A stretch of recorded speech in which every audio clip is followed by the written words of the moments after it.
नाम की बड़ी महिमा होती तो क्या नाम से प्रेम ज्ञान सब कुछ ठीक हो जाएगा, ऐसा अनुभव हो जाएगा और कुछ करने की जरूरत नहीं है।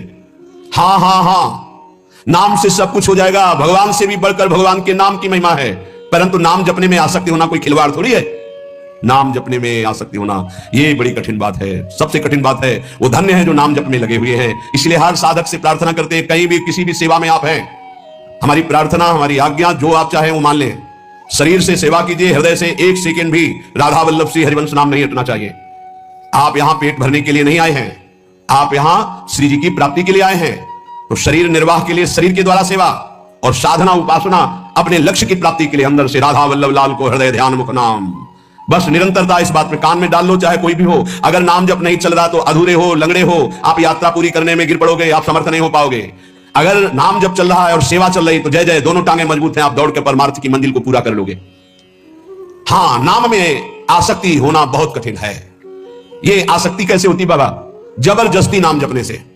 पकड़ लो, राधा राधा राधा राधा, मन कह रहा नहीं नहीं नहीं, राधा राधा राधा राधा, राधा वल्लभ श्री हरिवंश, राधा वल्लभ श्री हरिवंश। प्रारंभ में जो गुरुदेव ने मंत्र दिया था नैष्ठिक ब्रह्मचर्य में, आगे का गायत्री मंत्र के अलावा ज्यादा देर मंत्र में मन नहीं लगता है। ये सबका है अनुभव, देख लो। ज्यादा देर मंत्र में मंत्राकार वृत्ति तो बहुत अभ्यास की सिद्धि पर होती है। तो गुरुदेव भगवान पधार गए थे 2 वर्ष बाद ही, जो ही हमको दीक्षा मिली। 2 वर्ष बाद वयोवृद्ध बड़े भजनानंदी महापुरुष अंतर्ध्यान। तो हमने कभी माना ही नहीं कि हमारे गुरुदेव पधार गए। समाधि जहां बनाई गई थी आज भी वही बनी हुई है, तो पीछे बिल्व का विशाल वृक्ष था, बस समाधि के पीछे बैठ जाते। अब मन को हमें नाम में मंत्र में लगाना है, तो शाम सदाशिव शाम सदाशिव शाम सदाशिव शाम सदाशिव 6 घंटे 8 घंटे ऐसे ही पूरा दिमाग गर्म, पूरा साय मच जाता, शाम सदाशिव शाम सदाशिव। हमको माला की गणना से मतलब नहीं रहा आज तक आपको, वो केवल गायत्री मंत्र में रहा जो गुरुदेव ने आज्ञा की थी कि इतने अनुष्ठान करना है। बकाया हमारा लक्ष्य गुरुदेव की कृपा से ही बना था, हर समय हमें प्रभु से जुड़े रहना है, कभी मंत्र में कभी नाम में कभी। अब जब शैव उपासना थी 50 बार इस स्तोत्र का मानसिक होता था। नमामि समीसान निर्वाण रूपम विभुम व्यापकम ब्रह्म वेदस, नमामि समीसान निर्वाण रूपम विभुम व्यापकम ब्रह्म वेद स्वरूपम निजम निर्गुणम निर्विकार।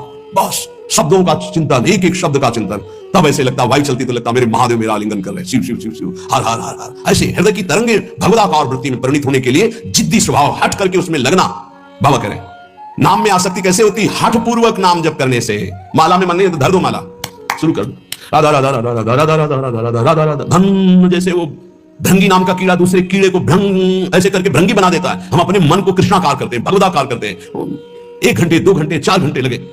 जब हम कीर्तन में देखते हैं उत्साह पूर्वक कीर्तन, एक अद्भुत आनंद की उत्पत्ति होती है। खुद आप देखिएगा जब आपके गले की नसें फूलने लगे हैं, वैसे लड़ाई हो तो मोहल्ला जाने का, कीर्तन हो तो 12 बार जाना मुश्किल हो जाए। ऐसा नहीं होना चाहिए। उच्च स्वर स्तंभ सर्वदैव, ऊंचे स्वर से भगवान नाम कीर्तन करें।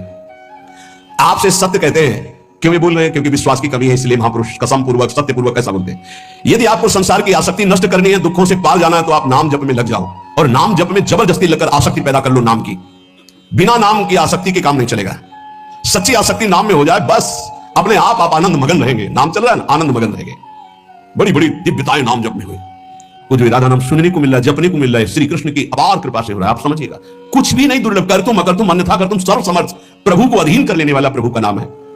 इसलिए कह रहे जब नाम में सच्ची आसक्ति हो जाएगी तो आप फिर इसकी महिमा खुद देखेंगे। सर्वाश्चर्य में अपने बस की बात नहीं है, सच्ची मानिएगा। नाम सर्वाश्चर्य में है। नाम बिल्कुल जिनको विश्वास होगा। ये जो आप देख रहे हैं, ये डायलिसिस से शरीर को नहीं देख रहे हैं, ये राधा नाम का प्रताप देख रहे हैं। आपसे सच्ची कहता हूं, ये हमारी तपस्या नहीं, हमारी साधना नहीं है, ये हमारा शरीर नहीं है, ये हमारा कोई महत्व नहीं है, ये मेरी लाडली के राधा नाम का प्रताप है। जब तक सुनवाना चाहती है तो बैठे बैठे दहाड़ रहे हैं, और जिस दिन सुनवाना ना चाहेगी तो जैसे पुराना मकान ढह जाता है ऐसे ढह जाएगा।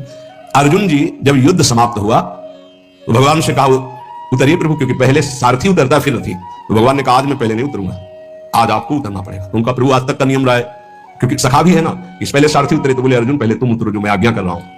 इस समय मैं आज्ञा कर रहा हूं। तो अर्जुन सीरियस समझ गए कि भगवान जो आज्ञा सब तुरंत उतर पड़े, और जे भी भगवान हटे तो पूरे रथ में आग लग गई। बोले प्रभु ये क्या, बड़े बड़े दिव्यास्त्र नहीं जला सके, वो आज युद्ध की समाप्ति। बोले हाँ, मेरे संकल्प के द्वारा हर दिव्यास्त्र अपना प्रभाव दिखाकर नष्ट हो जाए, लेकिन आपके रथ को मेरे संकल्प रूपी कवच ने बचा रखा था। आज युद्ध पूरा हुआ और आज मेरा संकल्प हटा तो भस्म तो कब हो चुका था। तो जिस शरीर को आप देख रहे हो ये नष्ट कब हो चुका था।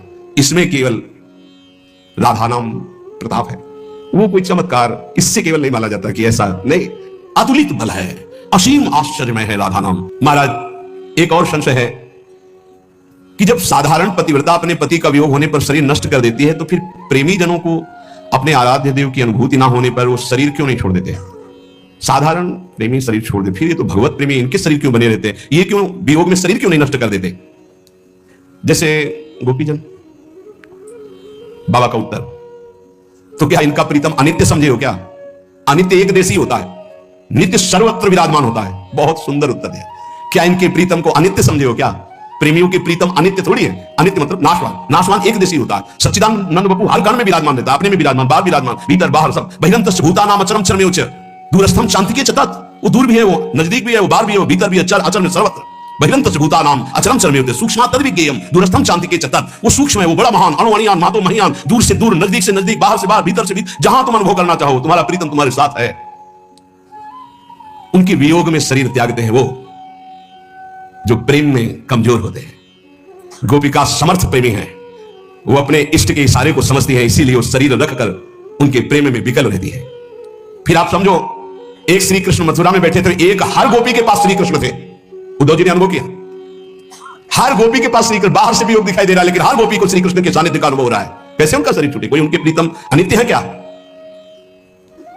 और प्रेमी वही होता है जो अपने प्यारे की इच्छा का अनुगमन करे, प्यारे जो चाहते हैं। प्रीतम की प्रसन्नता ही प्रेमी का जीवन होता है। प्रीतम की प्रसन्नता है, शरीर रखकर मेरे प्रेम में आह्लादित रहो, डूबी रहो, विरह में डूबो। तो गोपी जन प्रसन्नता पूर्वक दुर्शा विरहानल का आदर करते हुए स्वीकार किए हुए हैं। ऐसे महान प्रेमी जन प्रभु की इच्छा का अनुगमन करते हैं। तो प्रेमी को कब तक भजन करना चाहिए? जब तक पांच भौतिक शरीर छूट न जाए तब तक। चाहे वो स्मृति में तन्मय होकर छूट रहा है, देह भाव विस्मृत, या वास्तविक मृत्यु आ गई है, तब तक। सोने से लेकर मरने तक, अब सो गए, मूर्छित हो गए, मर गए, उसकी बात अलग है। लेकिन इसके अलावा जितनी चेतना है उसमें नाम नहीं छूट सकता, भजन नहीं छूट सकता। कारण कि विषयाशक्ति भजनानंदी में रहती नहीं। उसका भजन स्वाभाविक जैसे मशीन कर रही हो ऐसे हृदय में होता है। गाढ़ अनुराग से ध्येय का कभी विस्मरण होता नहीं, विषयों में अनुराग होता नहीं। कागज के घोड़े पर कौन सवारी करके यात्रा करना चाहेगा? जो बालक होगा, अज्ञानी होगा। ऐसे ही ब्रह्मा के रचे हुए सब कागज के घोड़े हैं, मायाकृत। प्रेमी जन इनका आदर नहीं करते, इसलिए उनका निरंतर भगवदाकार ध्यान सच्चिदानंद में रहता है। पर यह ध्यान रहे कि जब तक शरीर का ध्यान है और जब तक शरीर जिंदा है तब तक भजन न छूटने पावे, नहीं तो माया का प्रवेश हो जाएगा। अंतिम श्वास तक निरंतर भजन तो वो प्रेमी अपने प्रेमास्पद प्रभु को प्राप्त कर लेता है। नियम ये कि जीते जी चाहे सिद्ध ही हो जाए तो उनका स्वाभाविक भजन होता है। और साधक का तो यही प्राण है, भजन। अपने जीवन को भगवत चरणारविंद में अर्पित करके निरंतर नाम जप का ऐसा अभ्यास करो, कोई वस्तु, व्यक्ति, स्थान तुम्हारे नाम जप को छुटा ना पावे, भारी से भारी संपत्ति या विपत्ति भजन को रोक ना पावे। यही साधना है। महर्षि तुकाराम जी महाराज एकांत मंदिर में बैठे हुए, विठल विठल विठलाम, केशव विठल विठल विठलाम, माधव विठल विठल, वीर शिवाजी दर्शन करने आए। कोई सैनिक नहीं, क्योंकि मर्यादा ऐसी होती है, अपने पदाधिकार का अभिमान प्रदर्शन विज्ञजन नहीं करते हैं। जो बड़े बड़े सब संगीन लिए हुए उनके सामने साधारण धोती कुर्ता और एक पाग बंधी हुई और दो अंगरक्षक बिना किसी अस्त्र शस्त्र के ऐसे ही नंगे पैर वहां पहुंचे, पाग उतारी, प्रणाम किया, बैठ गए। तुकाराम जी ने आंख खुलकर देखा, शिवाजी बैठ, बस 2 बार। बाहर 1-2 गुप्तचर गुप्त रूप से, क्योंकि उस समय बहुत ही संकटपूर्ण स्थिति थी, दर्शन करने गए थे। नाम कीर्तन की मस्ती तो बैठे रहे। इतने में विपक्ष को, जो म्लेच्छ आधिपति था, उसको सूचना मिली, बिना किसी सेना के अंगरक्षक के शिवाजी महाराज तुकाराम जी के पास अमुक जगह दर्शन करने गए। इस समय मारने का बहुत बढ़िया अवसर है। बहुत ही उद्भट वीर, महाभागवत, बड़े बड़े भक्तों की चरण धूलि मस्तक पर रखने वाले, और वीरता की तो पूछो मत। और समर्थ स्वामी के शिष्य थे, कोई ऐसा ले, समर्थ गुरु रामदास जी महाराज। एक गुप्तचर भागते हुए आया और कहा, म्लेच्छ सेना आक्रमण के लिए तैयार हो चुकी है, ना यहां सेना है ना अंगरक्षक है। शिवाजी जानते थे नाम की महिमा, क्योंकि भक्तों का संकल्प, बिल्कुल कोई डर नहीं। वही प्रीति का क्या लक्षण? विध्वंस की उपस्थिति होने पर भी विध्वंस रहता। तुकाराम जी की तरफ देखा, तुकाराम जी ने समझ गए, विठल विठल, तार नहीं टूटा नाम। इतनी देर में घोड़ों की टाप गूंजने लगी, आसपास पूरा मंदिर म्लेच्छों की सेना ने कवर कर लिया और सेनाधिपति अंदर प्रवेश हुए, नंगी तलवार हाथ में लिए। केवल विठल विठल तुकाराम जी कर रहे हैं, बस कोई नहीं। पूरा मंदिर खाली, सामने चौड़े पे बैठे हैं वीर शिवाजी और 2 अंगरक्षक, कोई नहीं दिखे। वहीं से आवाज लगाई कि हुजूर यहां तो कोई नहीं है, गलत सूचना मिली, छान मारो पूरा मंदिर। पूरा छान आ गया, कोई नहीं। बोले वापस चलो, फिर सूचना गलत रही, वापस सेना चली गई। तब बोले शिवाजी, प्रभु ये क्या था? बोले विठल के नाम का चमत्कार था, विठल के नाम का।